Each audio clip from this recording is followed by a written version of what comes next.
LP Mishra ji जैसे वकील को सरकार हायर करती है। किससे लड़ने के लिए? अपने कर्मचारियों से लड़ने के लिए। मतलब अपने कर्मचारियों से लड़ने के लिए सरकार प्राइवेट वकील करती है। कभी आपने सुना है क्या? कभी आपने देखा है क्या? कभी विश्व के इतिहास में ऐसी घटना हुई है क्या कि कोई अपने कर्मचारियों से लड़ने के लिए 233 रुपया पाने वालों से लड़ने के लिए सरकार प्राइवेट वकील लेकर आती है? अरे क्या है? क्या करना चाहते हो आप? किस प्रदेश में हम रह रहे हैं?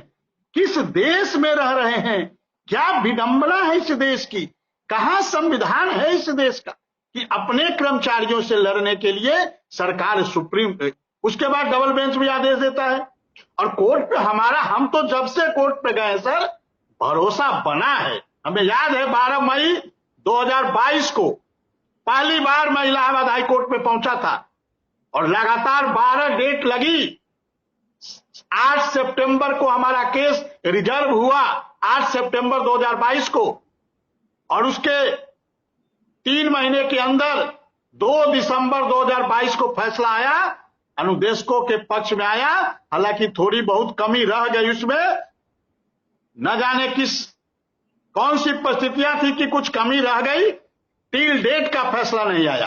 हालांकि बाकी उसमें जो कुछ आया। नमस्कार साथियों, स्वागत है आप सभी का आज की इस नई वीडियो में। ये वीडियो आप सभी शिक्षा मित्र साथियों के लिए बेहद ही महत्वपूर्ण होने वाली है। हाल ही के अंदर की कुछ खबरें हैं जो कि इस वीडियो के माध्यम से आप सभी को देंगे। सभी साथियों से रिक्वेस्ट है वीडियो में आप अंत तक बने रहें। चैनल को अभी तक आपने सब्सक्राइब नहीं किया है, सब्सक्राइब भी कर लें। अब चलते हैं अपडेट पर। वो अनुदेशकों के लिए एक वरदान साबित हुआ है। हालांकि सरकार ने भी एक्सेप्ट किया। पहली बार हाईकोर्ट ने कहा 8 घंटे पढ़ाते हैं, अपने विषय के अलावा और भी विषय पढ़ाते हैं। बेसिक शिक्षा में क्वालिटी एजुकेशन की आवश्यकता है और अनुदेशक के बिना क्वालिटी एजुकेशन संभव नहीं है। ये बहुत बड़ा फैसला था। लेकिन वही है ना,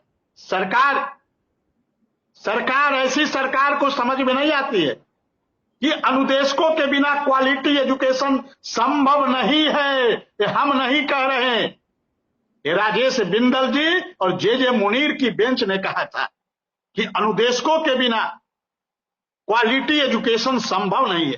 फिर भी सरकार को समझ में नहीं आई और डबल बेंच के फैसले के खिलाफ सुप्रीम कोर्ट चली गई। क्या विडंबना! क्या इस सरकार के बारे में सोचा जाए? क्या इस सरकार के बारे में कहा जाए? हम किस प्रकार के लोकतंत्र में रह रहे हैं?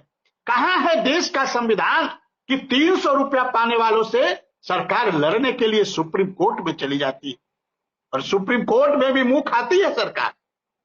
फिर भी सरकार की एसएलपी स्वीकार नहीं होती है। और हम लोग भी तैयारी कर रहे थे। हमें मालूम था कि सरकार नहीं देगी, क्योंकि इनके जो कानून के सलाहकार हैं, विधिक सलाहकार हैं, उनसे हमारी फोन पे बात हुई थी। उन्होंने कहा सरकार सुप्रीम कोर्ट उन्होंने कहा कि सरकार सुप्रीम कोर्ट जाएगी और जो वहां से फैसला होगा वो फैसला मान्य होगा। मुझे मालूम था। मैं कह रहा था अनुदेशकों को, अनुदेशक भरोसा नहीं कर रहा था, अनुदेशक विश्वास नहीं कर रहा था कि हम जो कर रहे हैं वो सही कर रहे हैं। हालांकि कुछ साथियों को लेकर हमने तैयारी प्रारंभ कर दी थी। हमें मालूम था कि सरकार देगी नहीं। हालांकि कुछ लेट हुआ, बहुत जिल्लतें सहनी पड़ी, बहुत अपमान सहना पड़ा। लोगों के तरह तरह के फोन आए कि अरे आप क्या कर रहे हैं, आप कहां जा रहे हैं, सुप्रीम कोर्ट मत जाइए। इन बातों को जब सुनता था तो लगता था कि पता नहीं जिसकी लड़ाई हम लड़ना चाह रहे हैं वही बीच में आकर स्पीड ब्रेकर बन जा रहा है। और इसी आनन फानन में देर हुआ। हम लोग भी देर से पहुंचे सुप्रीम कोर्ट। 5 अप्रैल 2023 को हमारी एसएलपी दाखिल हुई सुप्रीम कोर्ट में। और जब एसएलपी को हम लोगों ने सुप्रीम कोर्ट के वेबसाइट पे देख रहा था तो मालूम चला कि सरकार, मुझे याद है 1:30 बजे रात को, 1:30 बजे रात था, मैं देख रहा था सुप्रीम कोर्ट की वेबसाइट। और जब उसको खंगाल रहा था तो हमें